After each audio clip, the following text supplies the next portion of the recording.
Hi friends ఈనాడు భాగవతం మీకు చూపిస్తాను. ఈనాడులోని వచ్చే న్యూస్ అంతా కూడా ఫేక్ న్యూస్ మాత్రమే. కానీ చాలామంది ఈనాడు పేపర్కి అలవాటు పడి ఉంటారు. ఇదంతా నిజం అనుకుంటారు. అంతా ఫేకు. ఇది ఈ తెలుగుదేశం వాళ్ళకి మాత్రం అనుకూలంగా ఉండే పేపర్ మాత్రమని చెప్పుకోవచ్చు. ఇది కూటమి ప్రభుత్వానికి అనుకూలంగానే ప్రతి వార్తలు కూడా రాస్తూ ఉంటుంది. చూడండి, ఇక్కడ శాంతి భద్రతలే తొలి ప్రాధాన్యం అని అన్నారు. కానీ అసలు రాష్ట్రంలో ఎక్కడైనా శాంతి భద్రత అన్నది ఉన్నదో? ఎక్కడ పడితే అక్కడ దొంగతనాలు, రేపులు జరుగుతూనే ఉన్నాయి. చూడండి, ఇదంతా మొత్తం పేపర్ అంతా కూడా కూటమి ప్రభుత్వానికి భజన చేసే ఇదే మీడియా. కానీ ఉన్నది ఉన్నట్టుగా రాసే మీడియా ఎక్కడ కూడా మనకి కనిపించదు. ఏ వార్త కూడా జగన్కి సపోర్ట్గా ఒక్క వార్త కూడా మనకి వేయరు. అంతా కూడా కూటమి ప్రభుత్వానికి మాత్రమే అనుకూలంగా రాస్తారు. అసలు జగన్ అన్నది ఎక్కడా కూడా వెయ్యరు ఈ పేపర్లోని. కావాలంటే మీరు చూడొచ్చు. నేను ఈనాడు పేపరు రోజుకి అప్డేట్ అయితే మీకు ఇస్తాను.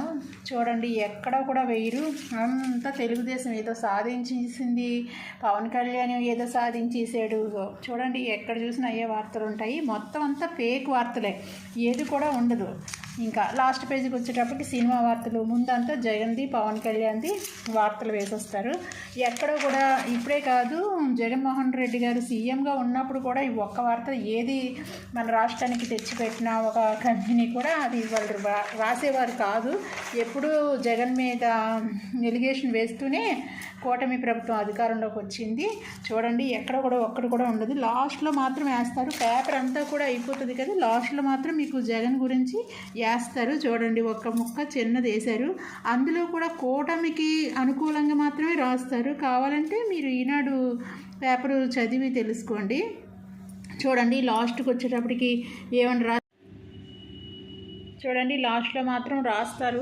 పేపర్ అంతా కూడా అయిపోయిన లాస్ట్ పేజీలో మాత్రం చిన్నది మాత్రం రాస్తారు. అది కూడా కూటమి ప్రభుత్వానికి మాత్రమే అనుకూలంగా రాస్తారు. కానీ జగన్ ఎంత చేసినా దాన్ని ఏదో ఒక మతలబు పెట్టి రాస్తారు. కావాలంటే బాధితుల పరామర్శ, బల ప్రదర్శన. చూడండి, జగన్ విజయవాడ పర్యటనకు వైకాపా నాయకులు వాహనాల్లో వెళ్ళి భారీగా జన సమీకరణ చేశారు. పూల వర్షాలు, ఫ్లెక్సీలు ఏర్పాటు చేసుకొని బాధితులు గోడు విననివ్వకుండా కార్యకర్తలు అల్లరి చేసడంతో పార్టీ నాయకులు అసహనంతో వారిని పక్కకు నెట్టేశారంట. జగన్ వెంట అభిమానులు కార్లు, ద్విచక్ర వాహనాలలో తరలించడంతో ట్రాఫిక్ స్తంభించిందంట. చూసారా, ఇది కూడా కూటమి ప్రభుత్వానికి అనుకూలంగా రాశారు. జగన్ ఏదో బల ప్రదర్శన చేశాడు రాజకీయాలుగా అన్నట్టుగానే రాశారు. ఈనాడు పేపర్ అంతా కూడా ఫేకే, మొత్తానికి ఏది ఉండదు ఫ్రెండ్స్. లాస్ట్లో ఏదో చిన్న ముక్క వేస్తారు తప్పితే ఏది ఉండదు.